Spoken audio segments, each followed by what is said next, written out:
முழுமையான ஞானம், சத்தியம், அந்த சத்திய தத்துவம், அந்த சத்திய தத்துவத்தை நம்ம உள்ளுக்குள்ளேயே ஆராய்ந்து அதை பின்தொடரணும்.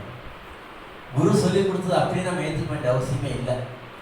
குரு சொல்லிக் கொடுக்கறது அப்படியே நம்ம ஏற்றுக்கிறது பசுமாடு உட்காந்து புல்லை திங்கிற மாதிரி அப்படியே ஏற்றுக்கிட்டாச்சு. ஆனால் அந்த பசுமாடு புல்லை தின்ன பின்னாடி என்ன பண்ணுது?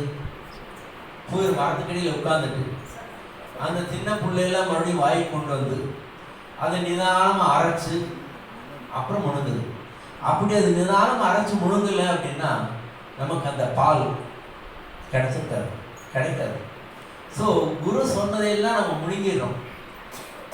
ஏன்னா நம்ம குரு மேலே அவ்வளோ பற்று ஆரம்ப காலத்தில் தான் இருக்கும். குரு மேலே அவ்வளோ பற்று அப்படிங்கும்போது ஒரு சின்ன கதை ஞாபகம் வருது. ஒரு ஜென் மாஸ்டர்கிட்ட ஒருத்தன் போகிறான், குரு எனக்கு ஞானம் வேணும். ஞானம் என்ன எங்கள் மூட்டை கட்டியாக வைக்கிறாங்க ஞானம் வர்றதுக்கு? இல்லை, எனக்கு வேணும். சரி, நான் சொல்கிறத செய்யணும். பாரு, அங்கே நிறைய புல் நடுவில் பூண்டெல்லாம் முடிச்சிருக்கல, அதெல்லாம் போய் பிடுங்கு. சாமி, ஆமாம், அதெல்லாம் போய் பிடுங்கு. அப்போ ஞானம் வருமா? நீ போய் முதல்ல பிடுங்கியாகும். அவன் போகிறான். குரு மறுபடியும் கூப்பிடுறாரு. நீ அதை பிடுங்கிட்டு இருக்கும்போது இதை பற்றி என் கையில் ஒரு தண்டம் இருக்குது, இதில் நான் உன்னை அடிப்பேன். அடினா சாதாரண அடியில் அப்படிப்பட்ட அடி அடிப்பேன். அந்த அடியில் உன்னை பாதுகாத்துக்க வேண்டியது உன்னோட பொறுப்பு சொல்லிட்டு போயிடுறாரு. இவன் தலையை சொல்லிக்கிட்டே போய் புல்லை பிடிங்கிட்டு தான் திடீர்னு முதுகில் ஒரு பயங்கரமாக அடி விடுது.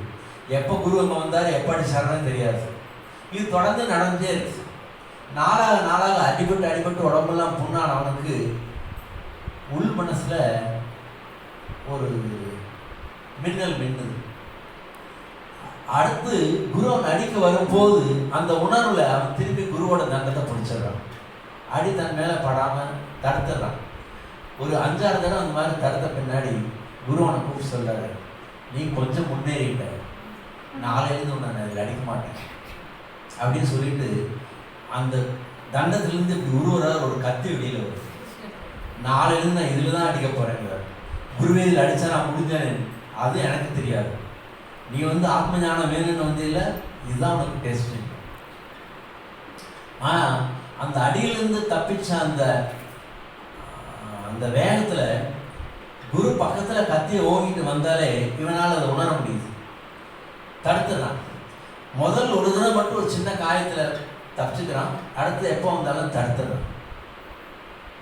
சில நாட்கள் கழிச்சு குரு அவனை கூப்பிடுறாரு, நீ ரொம்பவும் தெரியட்ட, நீ அடுத்தது உனக்கு சோதனை.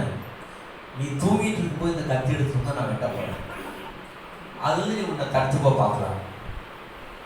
இவன் தன்னோட ரூமுக்கு போயிடுறான். போய் யோசிப்பான், என்ன இந்த ஆளு தூங்கிட்டு இருக்கும்போது இந்த வெட்டுறேங்கிறாங்க. உடனே அவன் மனசுல ஒரு மின்னல், இவர் தூங்கிட்டு இருக்கும்போது வெட்டினா இவர் என்ன பண்ணுவார்? முடிச்சுப்பாரா? தடுத்துருவாரா? இல்லை சும்மா நம்ம மட்டும் கிட்ட வீலா விடுறாரா? இது உடனே எழுந்திரிச்சு அது அந்த ஜென் இதில் குடிசைகள் எல்லாம் நிறைய கத்திகள் வச்சுருப்பாங்க. அங்கங்க தன்னுடைய அறையிலிருந்து ஒரு கத்தியை உருகிட்டு கதவை திறக்க போகிறான். கதவை திறந்து குரு உள்ள வர்றார். என்ன, நீ என்னையே வெட்ட போறியா? இவன் விளவெழுத்து போய் நிற்கிறான். சாமி, உங்களுக்கு நீ நடந்து வர்றதுக்கு முன்னாடி உன்னுடைய எண்ணங்கள் நடந்து என்ன ரீச் ஆயிடுச்சு அப்படிங்கிறாரு. ஸோ அந்த முழுமையான சத்தியத்தை உணர்ந்தா யாருடைய எண்ணங்களும் நம்மளை ரீச் ஆயிடும். அவன் நம்மளை ரீச் ஆக வேண்டியது இல்லை.